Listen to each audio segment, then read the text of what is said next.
بسم اللہ الرحمن الرحیم۔ السلام علیکم۔ آپ دیکھ رہے ہیں حالات میں حسین چودھری۔ پچھلے ولاگ میں نے ذکر کیا تھا علی احمد قرۃ کا،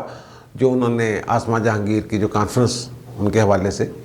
ہو رہی ہے، اور کل اس کا دوسرا دن ہے، اور میں نے کہا تھا جناب ان سے بڑی تکلیف ہوئی ہے بہت سارے جگہوں پہ، بہت سارے لوگوں کو، اور پھر چیف جسٹس پاکستان کا ریئیکشن جو اس پہ تھا، اور چیف جسٹس اسلام آباد اطہر منیلہ صاحب نے جو فرمایا، اور انہوں نے تو چیزیں ہی لی ہیں، اصل میں تو وہ اندر کھاتے تو تائید ہی کر رہے تھے علی احمد قرۃ کی بات کی، اور انہوں نے ہی رخ موڑا کانفرنس کا، عدلیہ کی آزادی کے حوالے سے جو باتیں ہو رہی ہیں اور ماضی میں ہوتی رہی ہیں، اور اطہر منیلہ صاحب تو کہہ چکے ہیں خود بھی کہ جناب ہم سے جو توقعات لوگوں کو ہیں اس پہ ججز پورا نہیں اتر رہے، وہ کہہ چکے ہوئے ہیں۔ بہرحال جو تکلیف ان کے قرۃ صاحب کے خطاب سے ہوئی ہے، اس سے زیادہ تکلیف کل ہونے والی ہے، اور وہ تکلیف اس لیے ہوگی کہ کل نون لیگ کے قائد جن پہ پابندی ہے کہ وہ میڈیا پہ نشر نہیں کی جا سکتی ان کی تقریر یا بیان یا ٹویٹ، وہ کل کانفرنس میں خطاب کرنے والے ہیں۔ یہ انہوں نے گپت رپورٹ ہے،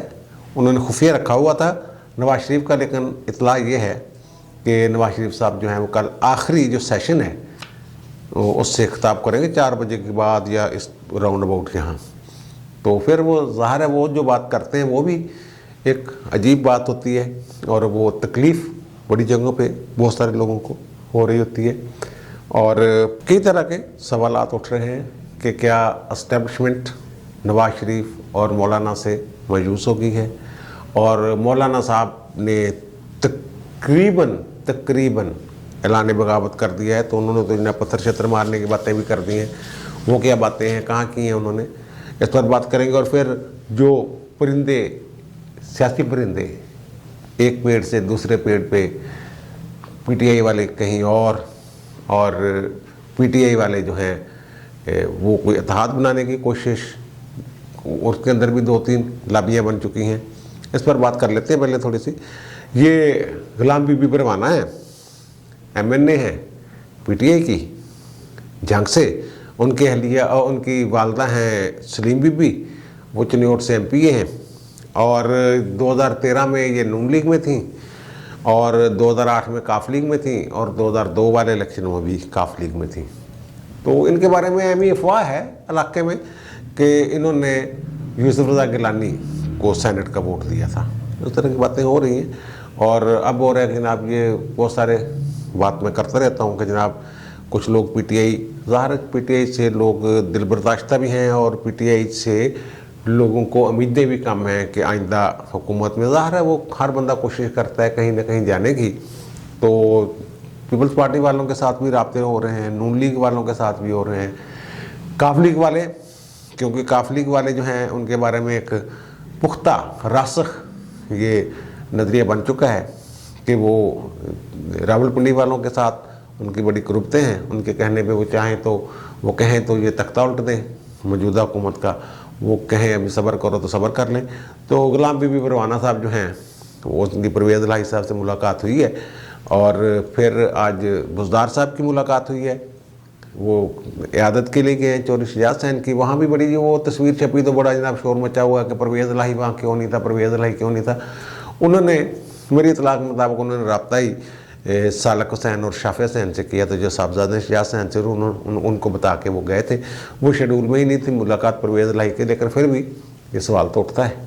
کہ جب حمزہ شہباز جائیں تو پرویز الہی بھی وہاں ہو، سالک حسین بھی ہو، شافع حسین بھی ہو، مونس بھی ہو، اب نہ مونس اور پرویز الہی، نہ مونس الہی کوئی وہاں پر نہیں تھا، تو سوال تو اٹھتا ہے۔ بہرحال کہا یہ جا رہا ہے کہ نہیں وہ ان کا وہ اس طرح رابطہ ہی نہیں تھا، وہ ویسے ہی وہ عیادت کے لیے گئے تھے، کچھ سیاسی پوائنٹ سکورنگ کے لیے وہ نہیں گئے تھے۔